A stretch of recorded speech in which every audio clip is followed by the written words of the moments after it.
Bismillahirrahmanirrahim. Agbára orúkọ Ọlọ́run ta fi ń bí abùkátà, ta fi ń dolówó, ta fi ń dọlọ́rọ̀, ta fi ń dọlọ́mọ. Wa in ta'udu ni'matallahi la tuhsuha. Ọlọ́run ní tẹ́ bá ní kẹ́ máa ka orí èmi Ọlọ́run ìkẹ́ èmi Ọlọ́run ẹ̀ lè ká tán. Orúkọ Ọlọ́run tí mo fẹ́ kọ èyí overnight ló máa ṣe. Ó máa ṣe ní òru Saturday wọ Sunday. Ọjọ́ kan péré iṣẹ́ ọjọ́ kan ni kádàrá ẹ̀ á sì yí padà sí dáadáa wàá sì máa bẹ́nu kẹ́ Ọlọ́run títí láéláé. Síwájú kó tó ṣiṣẹ́ nǹkan tó bá lágbára fi sákàǹtì àwọn ọmọ aláìní àbí tó bá ṣiṣẹ́ ìtàn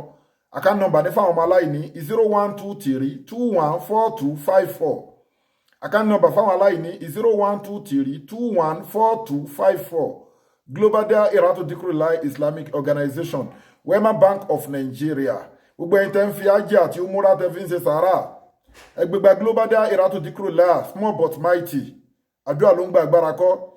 àdúrà yìí òru Saturday ló máa ṣe wọ Sunday bí sínú láì tààlà wàá bẹ̀rẹ̀ sí ń lò gbèsè ayé rọrùn wàá kúrò nínú ìfúnpinpin ayé orúkọ Ọlọ́run ọba ni lóòótọ́ o ti wẹ̀wẹ̀ odò o ti wẹṣẹ o ti gbé tutù o ti gbẹ́bọ o ti ṣe oríṣiríṣi nǹkan o ti lọ wẹ̀ ní tẹ̀kú wọ́n tún lọ́wọ́ ẹ̀ ò kí ń jẹ́ oògùn jẹ́ kí n gbé ẹ débẹ̀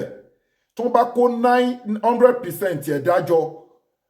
tí wọ́n wá ń ṣe oògùn fún wọn 90% inú wọn oògùn ń ṣiṣẹ́ lọ́wọ́ wọn so gbogbo pé ọwọ́ ò kí ń jẹ́ oògùn yẹn Ọlọ́run nífẹ̀ẹ́ ni torí tó bá fi lè control ẹ̀ tí wọ́n control ẹ̀ tọ́wọ́ ẹ bẹ̀rẹ̀ sí ní jẹ́gùn ó ti kúrò nínú ọ̀nà ó ti bọ́ sí ìṣìnà torí pé kò ń ṣe kí ni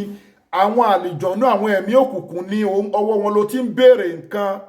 story ni pé ọwọ́ èèyàn ò kí ń jẹ́ oògùn yẹn gbogbo tó bá kó a lot of people jọ ọwọ́ most of them ò kí ń jẹ́ oògùn ẹni tó lọ́wọ́ èèyàn gan ò kí ń jẹ́ oògùn ń gan sí ogbó oògùn tó ń ṣe ló ń ṣiṣẹ́ fún ni kó bá rárá àdá kúrò ń bí. Orúkọ Ọlọ́run ọba ni kó wá lọ pè ó nídìí ajẹ́gùn kankan ọba tẹ́wé tó bá ṣe ń pè ó ti ń gbọ́ wá ìsásá aláka ìbádí ànífà ẹni kọrin ibùn ojúbùdá wátàdá yìí ìsáàdì àhání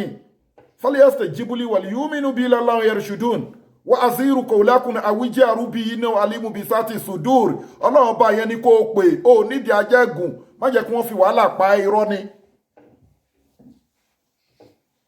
Orúkọ Ọlọ́run ìwà wá pé lóru Saturday wá ṣe ní 6666 kí lórúkọ Ọlọ́run náà yá Latifu yá Somod yá Latifu yá Somod yá Latifu yá Somod yá Latifu yá Somod yá Latifu yá Somod òru Saturday wọ Sunday ló máa porúkọ Ọlọ́run ní 6666 nǹkan tó bá wá wù ẹ́ tó bá lágbára ṣe sàárà ẹ̀ kó fẹ́ bí sínú láì tààlà èyí tí wàá fi máa báwọn èèyàn lọ sọ́ọ̀sì on the 31st lọ́jọ́ kò tẹ́lẹ̀ kó ṣe sàárà lọ́la àdúrà àgbà má sálàmù wáyé lálẹ́ kọ́ yìí.